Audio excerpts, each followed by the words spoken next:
se llama el origen. ¿Por qué el origen? Quise ponerle este nombre debido a que siempre nos hablan de pi, pero nunca nos hablan cómo sale. Siempre nos muestran la letra griega pi, perdón, nos muestran esa letra griega y ya con eso nos dicen, ah, ¿sabes qué? Pues este número es pi. Y nosotros quedamos como, ok, sí, es pi. Pues a veces me puedo cuestionar qué es pi y de dónde sale pi, o simplemente puedo tomarlo como cierto y ya no cuestionarme de dónde sale, de dónde viene. Y entonces, desde la primera que nos enseñan esto del pi con el círculo, desde la primaria vamos arrastrando esa curiosidad o vamos arrastrando esa hipótesis de que en verdad pi es pi y lo tomamos como algo normal, como si algo ya existiera, como si eso ya estuviera ahí cuando este, la humanidad evolucionó y desde ahí ha existido, ¿no? Pero pues la verdad es que no es así. Entonces, el objetivo de esta plática es saber de dónde sale bien pi, es saber un poquito sobre su historia, que la plática de ayer de cómo se hace un pi, de ciencia del horno, nos hablaron sobre su historia y creo que también es muy importante volver a retomar un poco de su historia para introducirnos ya al campo matemático en el que vamos a trabajar el día de hoy. Finalmente, quiero concluir con la demostración matemática sobre pi. Va a estar muy interesante. Vamos a partir sobre las hipótesis de Arquímedes y dando por entendido que los axiomas de Euclides son ciertos. Un axioma es una regla matemática que no necesita demostrarse, que se puede entender sobre sí misma, ¿sí? Como saben, había postulado 5 axiomas y que el quinto axioma, que es el de las rectas paralelas, se puede contradecir. Es decir, ¿qué pasa si yo tomo ese quinto axioma que me dice que mis rectas paralelas nunca se van a juntar? Y ahora, ¿qué pasa si yo lo contradigo? Si yo digo, ¿sabes qué? Sí se van a juntar en un cierto punto hacia el infinito. Entonces ahí se crea una nueva geometría. Entonces vamos a partir también de estos axiomas y de unos conjuntos previos a los que vamos a enunciar. Pero bueno, vamos a empezar por esta plática, vamos a iniciar por repasar un poquito sobre su historia y hacernos una pregunta muy importante. Vamos a hacernos la pregunta de ¿por qué celebrar a Pi? O sea, se celebra el 14 de marzo, sí, se celebra ese día, pero ¿por qué? O sea, ¿qué tiene de especial pi? ¿Qué no tiene de especial el número E? O sea, el número de Euler, que también es un número irracional. ¿Por qué nada más celebramos a pi y por qué no celebramos a E también como tal?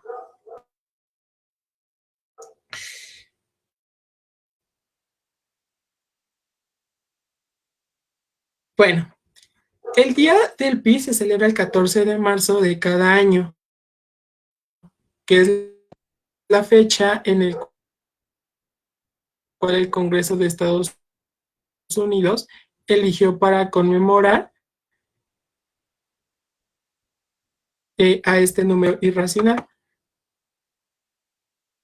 Sin embargo, los científicos pues no se esperaron a que Estados Unidos dijera cuándo se tenía que celebrar a Pi. Los científicos ya conmemoraban esta fecha desde hace 30 años, cuando el físico Larry Shaw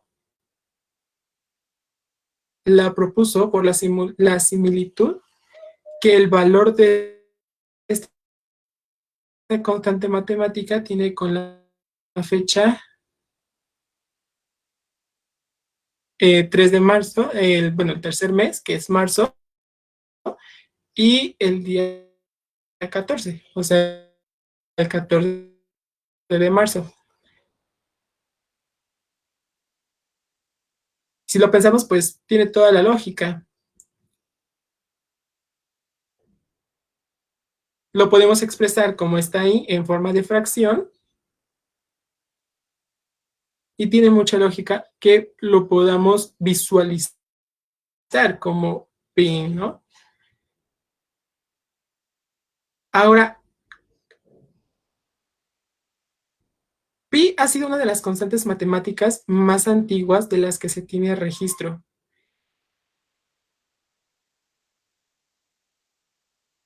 Su importancia radica en las aplicaciones que tienen las construcciones, el avance tecnológico y todo lo que ha permitido estudiar ramas como física y matemáticas.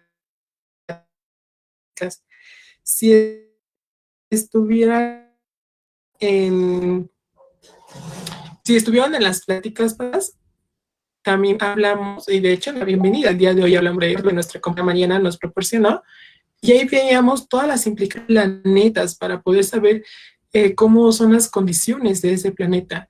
API tiene muchas aplicaciones, racional, se han hecho muchos avances tecnológicos. Ahora, ¿cómo lo celebran este día? O sea, este día lo pueden celebrar con un Pi se celebra por la relación que igual.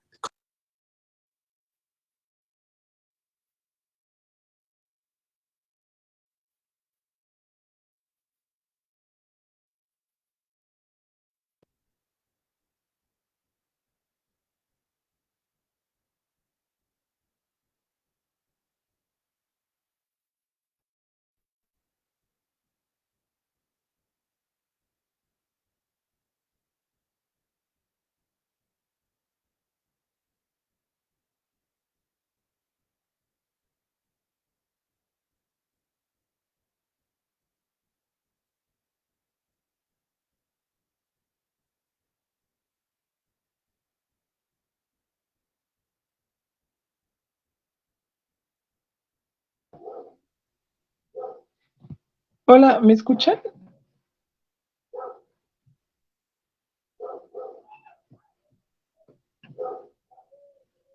Ah, me sacó de la llamada, ¿verdad?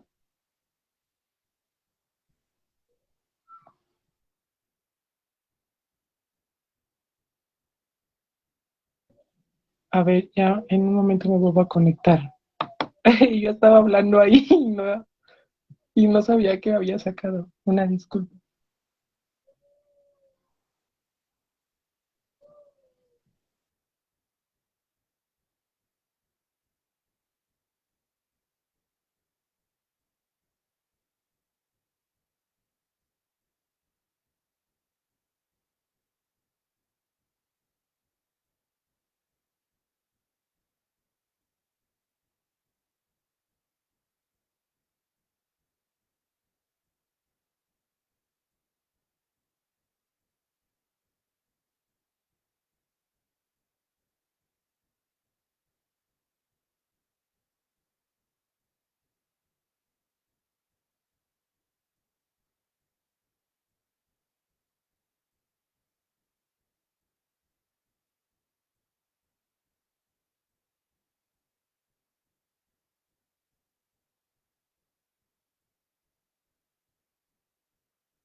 No, amiga, aquí estoy, ya me voy a meter. Es que sí, exacto, Telmex es el enemigo de todos los estudiantes y me sacó de la reunión. Y lo chistoso que estaba bien entrado en la plática, amiga, y no sé desde dónde se dejó de escuchar.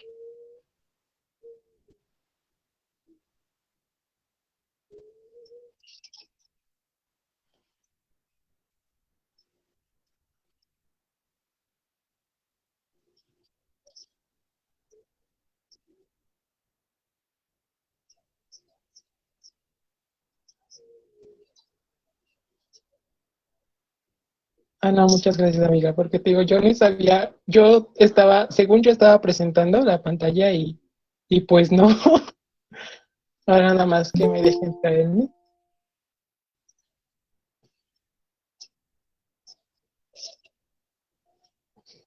De hecho,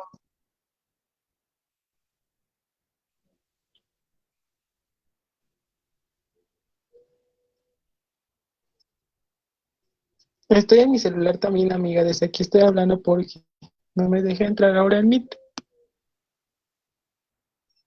Ay, sí.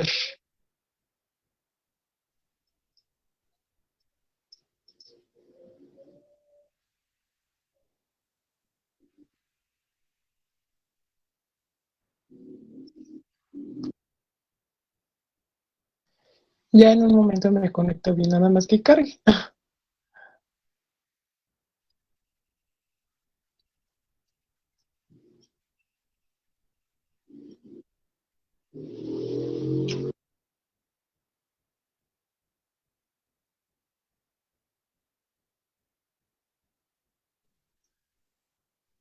Sí, sí, sí, totalmente, amiga, totalmente. Pero bueno, lo que les estaba diciendo era que nada más estaba hablando sobre el número pi, quién fue el que propuso esa letra, y antes se le llamaba de otra manera. Antes se le llamaba la constante de Dulot.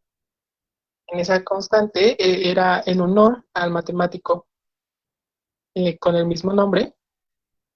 Posteriormente también se le conoció como la constante de Arquímedes, porque Arquímedes fue uno de los pioneros que pudo hacer estudios acerca de pi. Él se puso a trabajar con círculos y dentro de los círculos puso polígonos. Ahorita vamos a ver un poquito más sobre este tema, este concepto de polígonos. Eh, Ahora déjenme ver si ya me deja unir.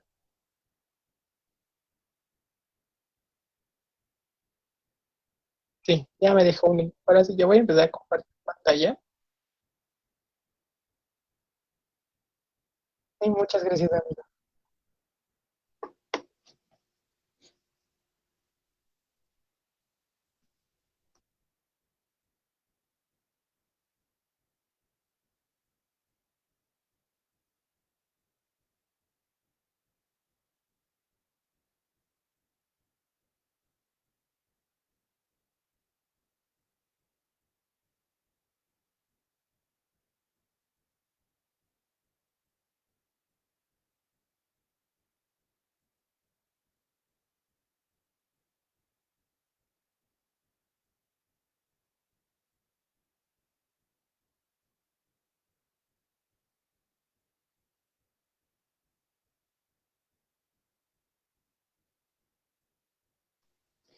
Ya se ve, ¿verdad?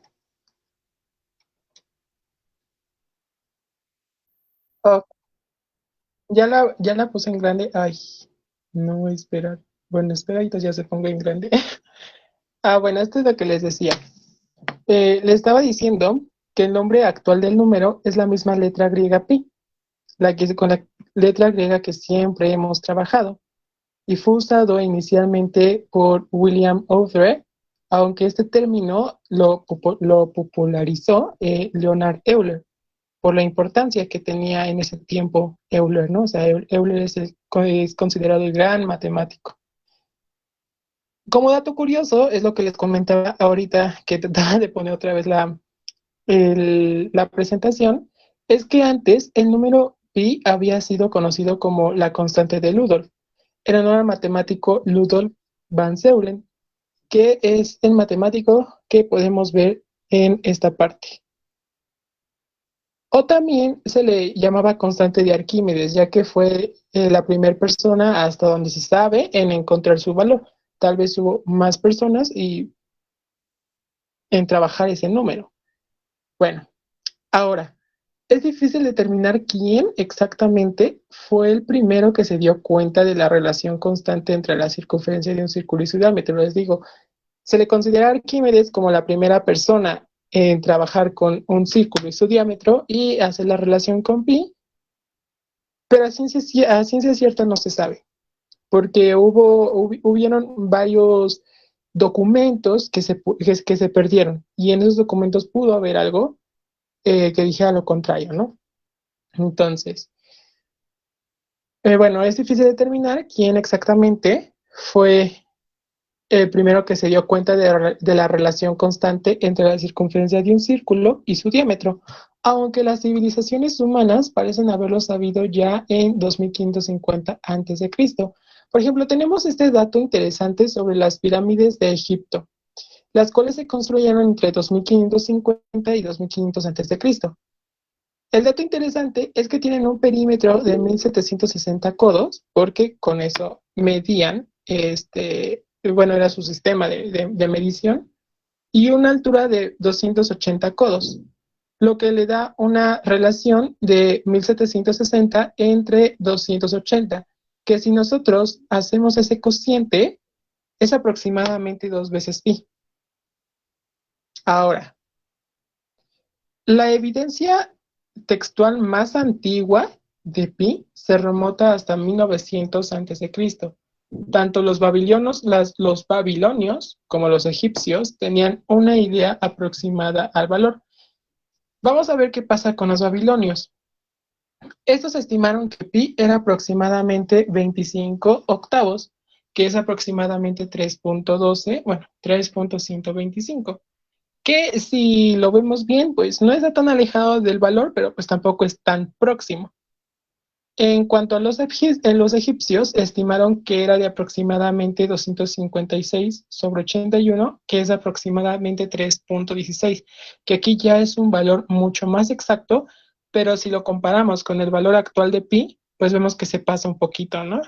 Entonces, podemos ver que estas civilizaciones tuvieron mucho interés por pi y unos se acercaron más y otros se pasaron un poquito, pero eso no cabe, bueno, eso no quita que efectivamente pudieron realizar esos estudios y dieron paso a que Arquímedes pudiera realizar lo que hizo y lo que vamos a ver actualmente.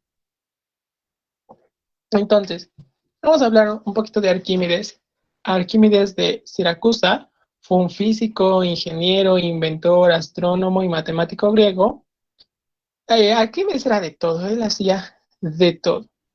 Aunque se conocen pocos detalles de su vida, es considerado uno de los científicos más importantes de la antigüedad.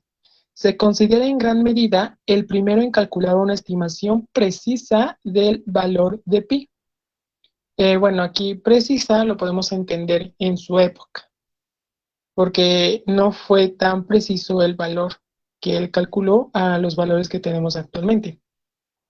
Lo logró al encontrar las áreas de dos polígonos, el polígono que estaba inscrito dentro de un círculo y el polígono en el que se circunscribía un círculo, que es precisamente ahorita este análisis matemático el que vamos a ver. Vamos a ver cómo hizo Arquímedes para poder encontrar estas áreas y vamos a ver también que cuando nosotros hacemos este análisis matemático, vemos una sucesión de series. Y eso es lo interesante de estos resultados. El procedimiento sí, también es interesante, no está discusión, pero es más aún interesante los resultados que se van formando al ir estudiando los polígonos inscritos en una circunferencia. Entonces, antes de pasar con el método de Arquímedes, es conveniente enunciar dos conceptos. Primero tenemos que tener en cuenta que pi es la relación entre la longitud de una circunferencia, es decir, su perímetro y su diámetro. Si estuvieron en la ponencia pasada, pues ya también el ponente pasado nos habló un poquito sobre esto, nos habló un poco más a detalle. Y entonces vamos a partir de este concepto. Y también vamos a partir, y hay una forma de demostrarlo, pero el objetivo de esta práctica no es demostrar esto, que pi es un número irracional. A ver. Oh, no. Bueno, dejen que cambie de hoja.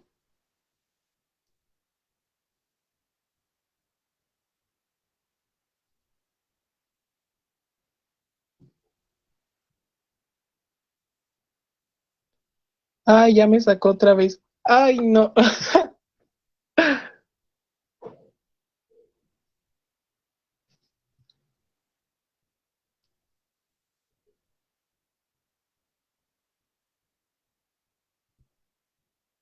Pero no me ha sacado de la llamada, ¿verdad, Jamie?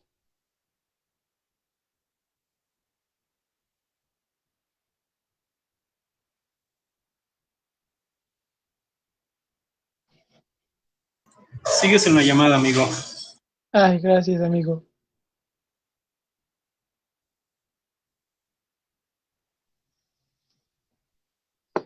Y yo ya estaba bien entrado. Bueno, para no perder tiempo, les decía que vamos a partir del concepto de que pi es un número irracional.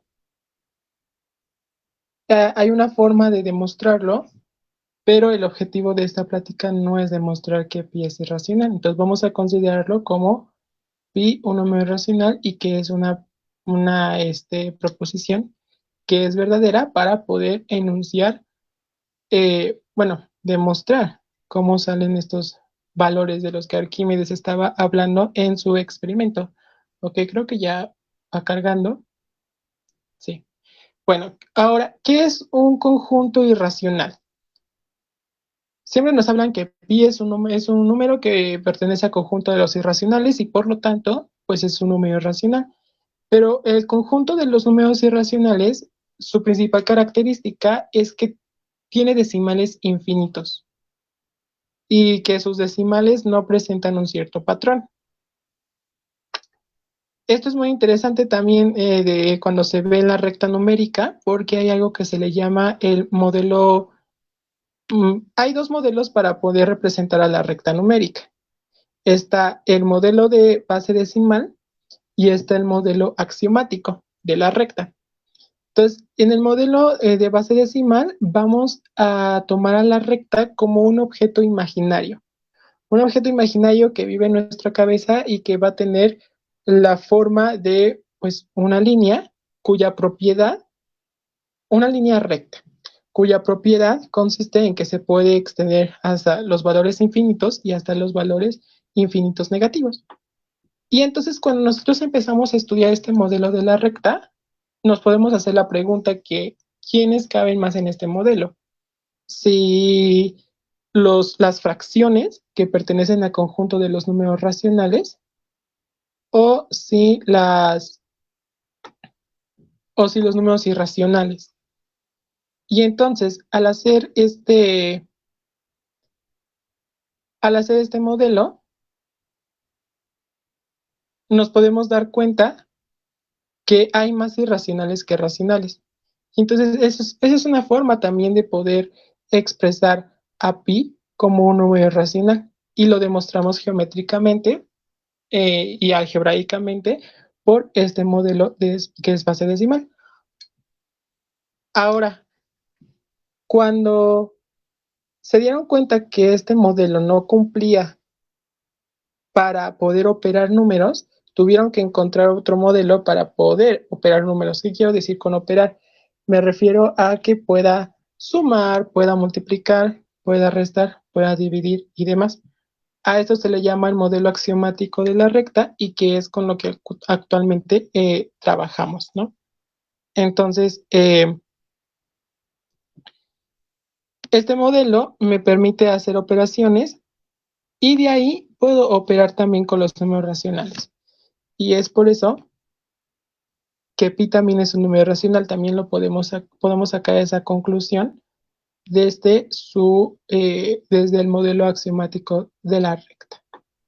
Y no solamente en este conjunto de los irracionales existen esos números. O sea, no solamente está pi, también está la raíz de 2, la raíz de 5, todos los números con decimales infinitos que se les ocurran, esos pertenecen a un mismo conjunto, que es el conjunto de los irracionales. Entonces ya cuando les digan, ¿sabes qué? Pi pertenece al conjunto de los irracionales, entonces ustedes ya pueden decir, ah, sí, ya sé que pertenece porque ya sé esto, esto, esto y esto. Ok, entonces como sigues sin cargarme el Canva, voy a empezar a presentar desde mi celular como opción B. A ver, permítanme.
Ok, parece que ya me está dejando otra vez ponerlo en la computadora. Entonces, Igual, amigo, puedo apoyarte con la presentación si lo requieres. Si no, no hay problema, ¿vale? sí, por favor. Mejor yo creo que sí, porque si no nos vamos a tardar más. Te paso el link, ¿va? Vale.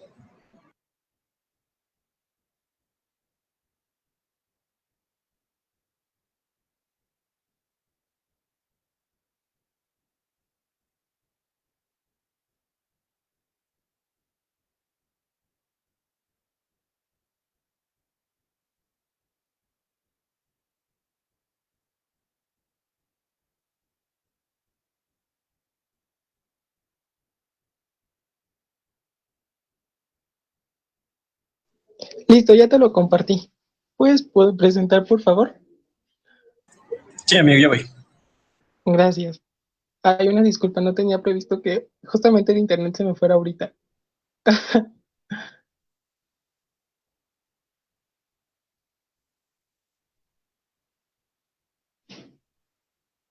Pero bueno, entonces una vez dicho esto, muchas gracias, Mau. ¿Puedes pasarle a la parte donde está lo de donde estaba Arquímedes? Ajá, a la otra. Ándale, ahí. Entonces, ahí podemos ver cómo se representan este conjunto. Y ahí es donde les decía que está menos pi, menos raíz de 5, menos raíz de 2, raíz de 7, pi, raíz de 11, etcétera. O sea, va desde los irracionales negativos, vienes del infinito negativo, y se va hasta los irracionales positivos, es decir, hasta el infinito positivo en cuanto al conjunto de los irracionales. ¿Le puedes cambiar a la siguiente, por favor, Mau? Gracias. Entonces vamos a hacernos la pregunta, ¿cómo calculas el perímetro de un polígono? Pues es muy fácil. Es la suma total de, eh, de todos los lados del polígono. Entonces, por ejemplo, si quiero calcular un perímetro total del pentágono, pues tengo que sumar 5 veces sus lados. Si quiero calcular el, si quiero calcular el perímetro del hexágono, bueno, pues entonces sumo 6 veces sus lados. Y así me voy con cualquier polígono que sea regular. ¿Qué quiere decir que un polígono sea regular? Que tenga bien cerradas sus vértices, que sean líneas, bueno, segmentos de recta, que estén bien definidos, no que sean unas líneas curvas y todo eso, que eso se le llama un polígono irregular, y pues que no es posible, no es tan fácil sacar el perímetro de un polígono de esta manera. ¿Le puedes cambiar la siguiente, por favor? Ok, entonces vamos a ver el primer cálculo. Vamos a ver qué es el primer cálculo que hizo Arquímedes.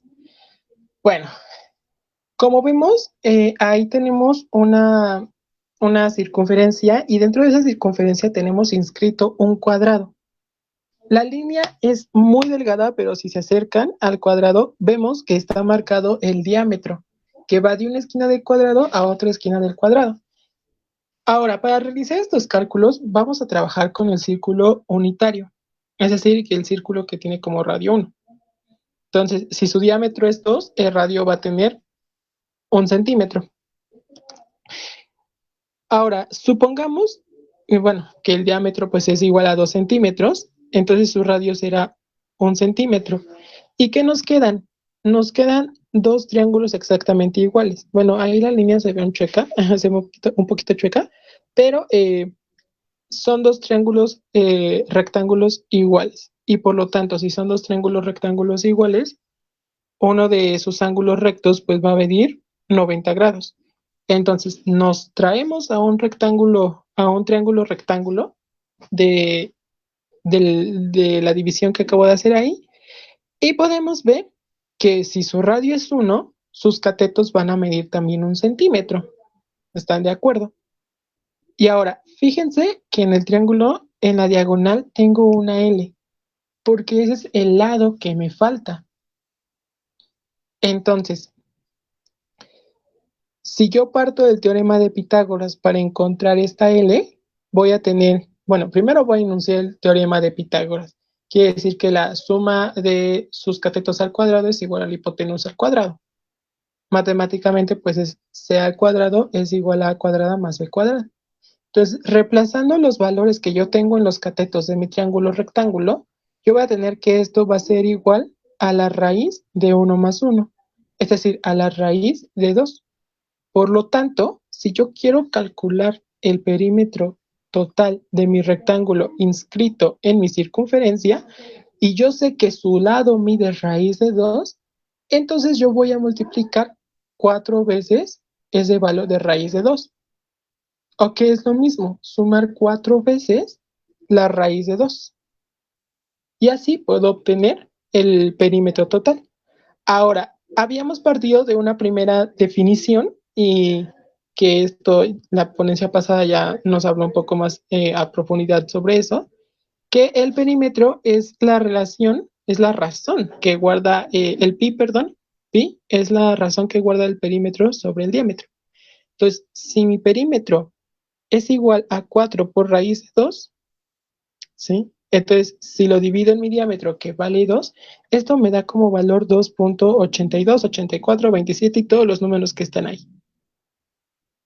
Entonces, esta fue la primera aproximación a pi que Arquímedes que Arquímedes pudo obtener. Sin embargo, pues esta aproximación queda muy lejos de lo que actualmente conocemos como el valor de pi. ¿Y por qué? Porque si vemos, nuestra circunferencia tiene espacios vacíos, ¿sí? O sea, está nuestro cuadrado inscrito en la circunferencia y tiene ciertos espacios vacíos que forman un medio, bueno, vamos a decirlo así, un cachito de círculo, ¿no? Que está limitado por un lado del cuadrado y un arco de circunferencia. Entonces, esas áreas en blanco que están ahí es esa incertidumbre con la cual no me va a dar el valor tan aproximado al número pi. Pero ¿qué pasa si yo aumento el doble de lados? O sea que ahora en vez de trabajar con un cuadrado, ahora yo trabaje con un octágono. ¿Le puedes pasar a la siguiente, por favor, Ma? Gracias. Entonces, vamos a fijarnos qué está pasando aquí. Ahora, lo que hice fue duplicar los lados nada más. Y por ende, cambio el polígono con el que estoy trabajando. Ahora, en vez de trabajar con un polígono de 4 lados, voy a trabajar con un polígono de 8 lados. Entonces, si tengo aquí mi circunferencia y yo meto dentro del círculo este octágono, voy, voy a tener un nuevo análisis, ¿sí? ¿Qué es lo que voy a obtener ahí? Entonces, miren, vamos a ubicarnos en la parte donde puse las letras de A, B y C y puse un segmento de recta, ¿sí? Entonces, yo sé que un lado mide raíz de 2 por el valor anterior que había sacado del cuadrado, que es igual. Nosotros aquí vemos cómo está inscrito también el cuadrado en un octágono, ¿no? Entonces, este lado mide raíz de 2. Y como también partí este cachito en el que estoy trabajando, también lo partí a la mitad, también veo que se me están formando dos triángulos rectángulos, perdón, iguales. Y se me están formando en la parte de arriba otros dos triángulos rectángulos del mismo iguales, pero más pequeños, ¿sí? Entonces, vamos a nombrar a P como un ángulo rectángulo de 90 grados. Y mi segmento de recta, que voy a denominar como BO, ese va a ser mi radio. Como estoy trabajando con un círculo unitario, mi radio va a ser igual a 1. Ahora, fíjense, si AC es igual a raíz de 2, ¿sí? Mi lado AP también va a ser igual a raíz de 2, ¿sí? A ver, no, perdón, me confundí. Estábamos con el lado AC, ajá, esto va de raíz de 2, ¿no? Pero como yo lo partí a la mitad, también me salió el lado AP. Entonces, ¿están de acuerdo que esto lo voy a partir en dos partes? Porque lo estoy dividiendo por la radio, que es la línea o el segmento B. Ahora, vamos a ver qué triángulo se me está formando. Si yo me tomo el triángulo que está dado por los lados B, A y O, yo puedo observar que este es un triángulo isósceles. Bueno, lo podemos observar aquí porque pues ya puse los valores, pero cuando Arquímedes hizo estos cálculos, llegó a la conclusión que el lado faltante, que era el lado PO, llegó a la conclusión que también valía raíz de 2 sobre 2. El lado AO mide 1 y el lado AP pues también mide raíz de 2 sobre 2. ¿Sí? Entonces al hacer estos cálculos llegó a esa conclusión. Ahora, él quiere saber cuánto mide el lado OP utilizando el, utilizando el teorema de Pitágoras, que esto ya es la comprobación analítica. Les digo, llegó a ese resultado de raíz de 2. Entonces, una vez teniendo estos resultados, ¿sí? Se extrae el triángulo rectángulo que está formado por B, P y A. Se extrae ese triángulo y entonces dice, pues mira, entonces Este lado de PA mide raíz de 2 sobre 2, que es lo que ya habíamos visto al inicio, ¿no? Pero pues yo no tengo el valor ni del cateto de BP ni de la hipotenusa que va de BA. Entonces se hizo el siguiente planteamiento. Ahora, como el segmento de recta que va del punto A al punto B es el radio, y quedamos que radio medía 1, y el segmento de recta que va de P a O es igual a raíz de 2 sobre 2, porque por el valor que habíamos encontrado, entonces dijo, es coherente decir y llegar a la conclusión que el segmento de recta que va de B a P simplemente es restarle lo que vale radio por el segmento de recta de OP, que es raíz de 2. Y entonces llegó a la conclusión de que BP era efectivamente 1 menos raíz de 2. Pero pues aquí no termina nuestro cálculo. ¿Puedes pasar a la siguiente, por favor, Mau?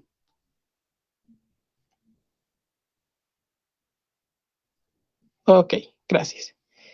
Y entonces, ¿qué va a pasar aquí? Ah, pues dijo, entonces si me estoy yendo por la misma lógica de que para encontrar el valor de la hipotenusa tengo que aplicar el teorema de Pitágoras, entonces voy a decir que mi lado faltante, que es mi segmento de recta que va de B a A, ¿sí?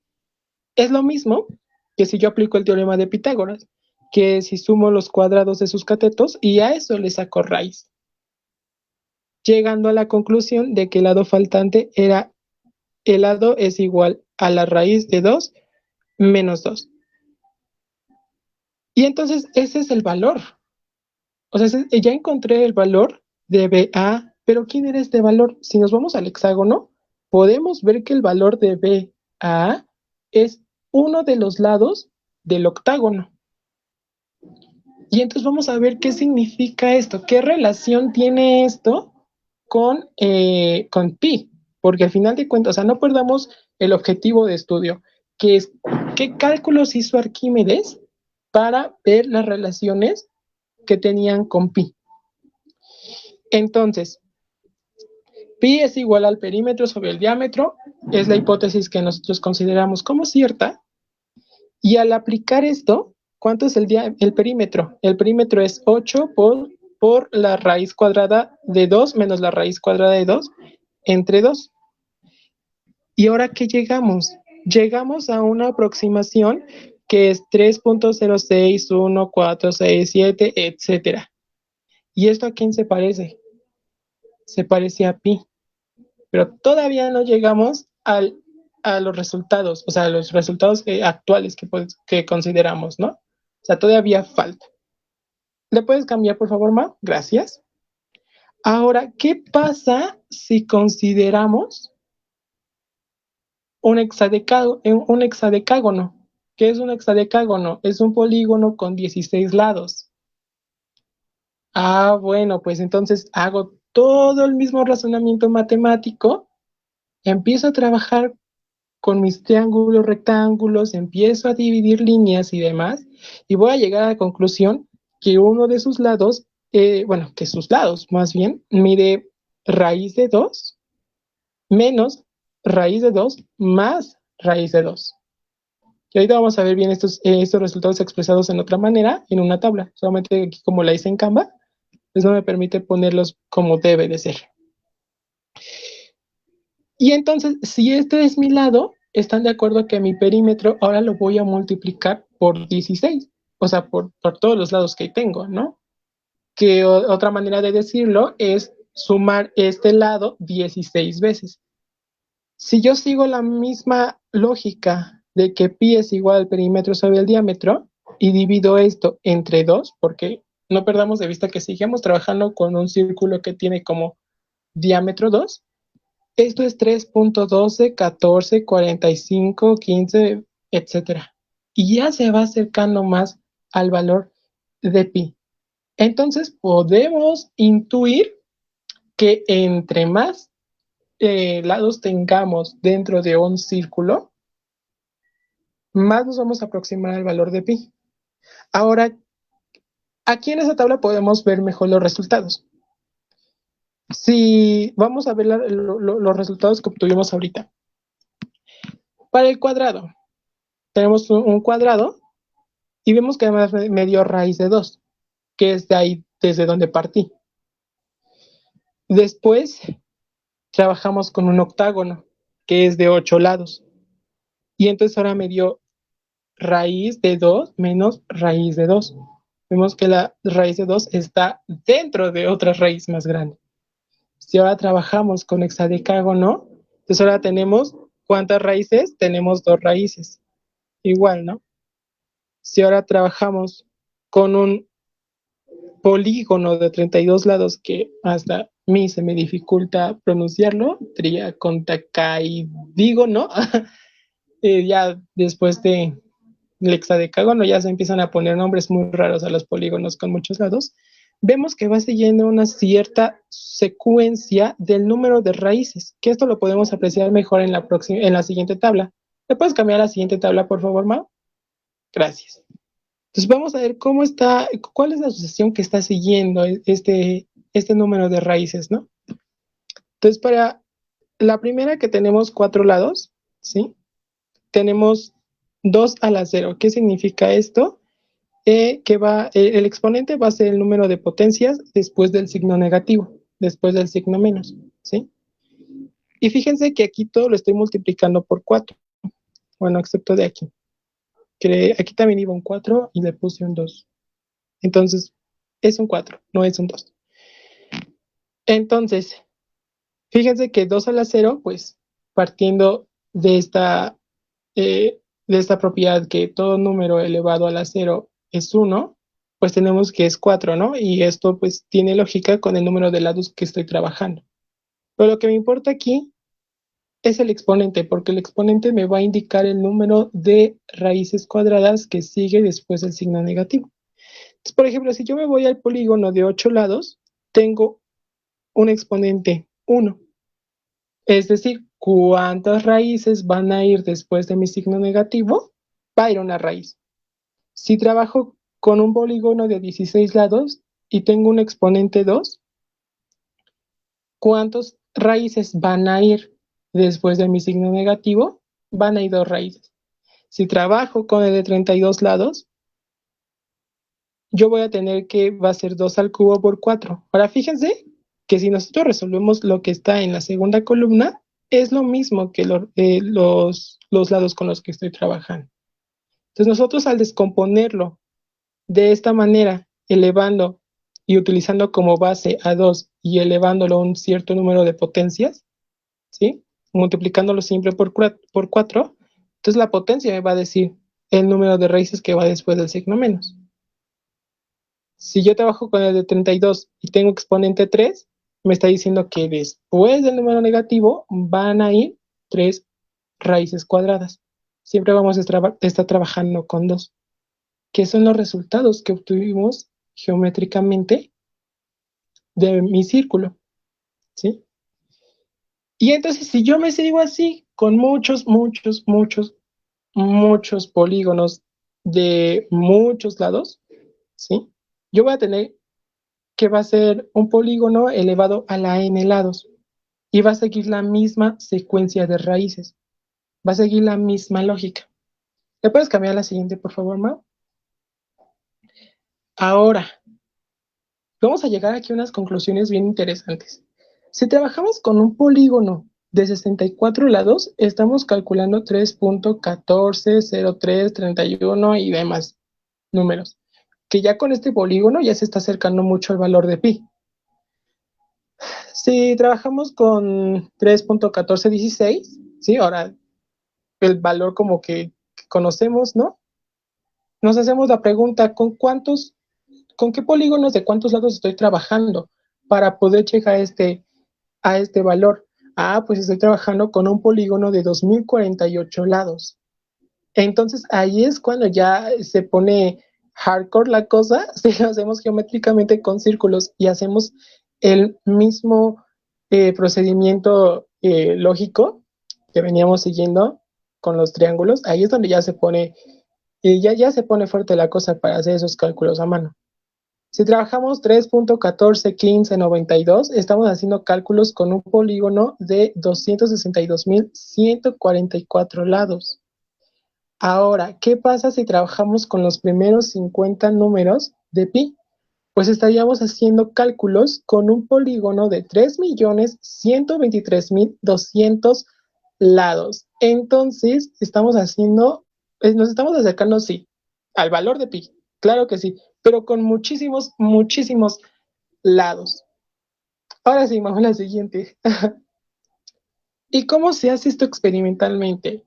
Pues miren, les quería poner el video, pero yo ya sabía que no me iba a dejar reproducirlo por la señal de internet y pues también me sacó de la presentación, entonces qué bueno que no lo puse. Pero les puse ahí la liga por si quieren ir a ver este video que también es muy interesante. Ahora, con lo que ya llevamos ahorita, con lo que ya llevamos analizado geométricamente, vemos que aquí la que está exponiendo este experimento está trabajando con un círculo. Ajá, que en sí ese círculo, pues como vemos, no es perfecto, ¿no? O sea, más bien podríamos decir que es un polígono, o bueno, que trata de ser un polígono así a simple vista.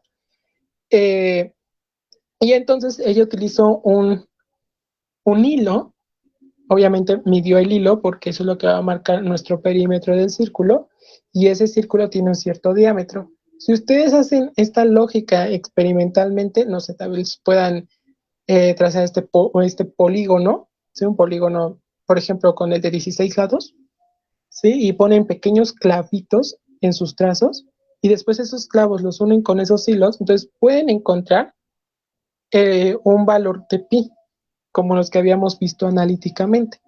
Y esto es experimentalmente. Solamente miren el hilo con el que vayan a utilizar para medir la circunferencia, lo dividen entre el diámetro y ya tienen un valor aproximado a pi. Pero si ustedes hacen esto experimentalmente y ustedes obtienen un número que tal vez no esté tan cercano a los valores de pi, es porque hay que considerar varios factores. Uno de ellos es de que como es un polígono de 16 lados, obviamente no nos va a dar un valor tan cercano. Y eso lo vimos analíticamente. Pero si ustedes empiezan a hacer un polígono de más lados, pues sí, sí les va a dar más, ¿no? Pero es difícil, o sea, es difícil. Y otra cosa es que hay una incertidumbre que son tal vez factores que nosotros no podemos controlar, como factores exteriores o factores que nosotros hicimos accidentalmente en el proceso experimental. O sea, a lo mejor como que, pues se me fue 1 milímetro a la hora de tomar la medición más precisa para mí, ¿no? O no medí bien el diámetro de la circunferencia. Entonces, a eso se le llama incertidumbre. Y tal vez por eso no les dio un valor tan exacto, ¿no? Pero igual, anímense y si les interesó estos trazos analíticos, inténtenlo con el de 64 lados, que sí va a ser mucho, pero pues sí se puede. La siguiente, por favor, Mau. Amigo, envíe el enlace en el chat. No sé si quieras que lo presente o al final o así está bien. No sé. Así Si está lo... bien. Ya Vale. lo vi, gracias. Sí, muchas gracias, Mau, por enviarlo. Pues ahí se pueden meter a ese enlace para que vean cómo lo hacen. Ahora, ya para terminar, el matemático chino Xu Chongxi, como se pronuncia su nombre, usó un método similar para aproximar el valor de pi, usando un polígono de 12.288 lados. Y su mejor aproximación fue la razón de 355 sobre 13, que si nosotros hacemos, sobre 113, perdón, que si nosotros hacemos este cociente, me da como resultado 3.14159292 y demás. O sea, fue un resultado muy preciso. El cálculo más preciso de pi antes de que las computadoras llegaran fue por Ferguson, quien calculó a pi a 620 dígitos en 1945. Ya con la llegada de las computadoras, pues todo el proceso fue mucho más fácil. Ahora lo que tenían por qué preocuparse era por, era por obtener un buen algoritmo o un buen programa que les pudiese calcular a pi correctamente. Ahora ya no era preocuparse por sacar los valores a mano. No, ahora ya era obtener bien un programa, un algoritmo que les diera el mayor número de decimales posibles para pi y obviamente acercarse al valor de pi más exacto, ¿no? Pues esto vemos que sí se ha logrado con todos los estudios que tenemos sobre pi. Y esto implica que entre más tengamos un valor con más cifras, pues podemos tener un valor más exacto sobre algunos cálculos que hagamos, ¿no? Ya sea para las diferentes áreas como física, matemáticas, las ingenierías, que son súper importantes tener cálculos exactos y demás. Entonces, bueno, ya con esto terminamos. Espero les haya gustado y una disculpa por los acontecimientos del día de hoy. Se puso loco el internet y pues, ajá, ya vimos lo que pasó, ¿no? Pero espero les haya gustado. No sé si tengan alguna duda, algo. Así esto suyo el micrófono, los comentarios. Ay, muchas gracias, Mau, por proyectar.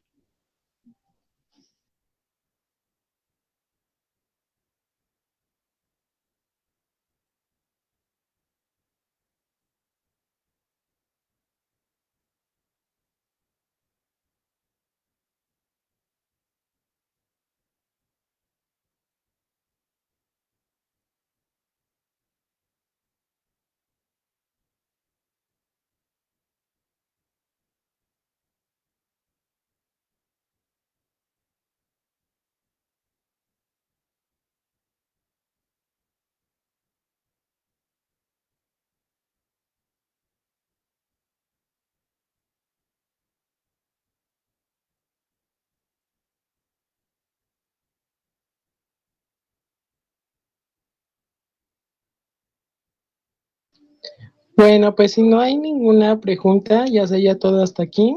Espero les haya gustado la demostración matemática, que la hayan entendido un poquito. Y pues ya con esto terminaríamos ya con esto terminaríamos el festival del Día del Pi. Gracias a todos los que se unieron los 2 días. Se les hará llegar lo más pronto posible su constancia de participación.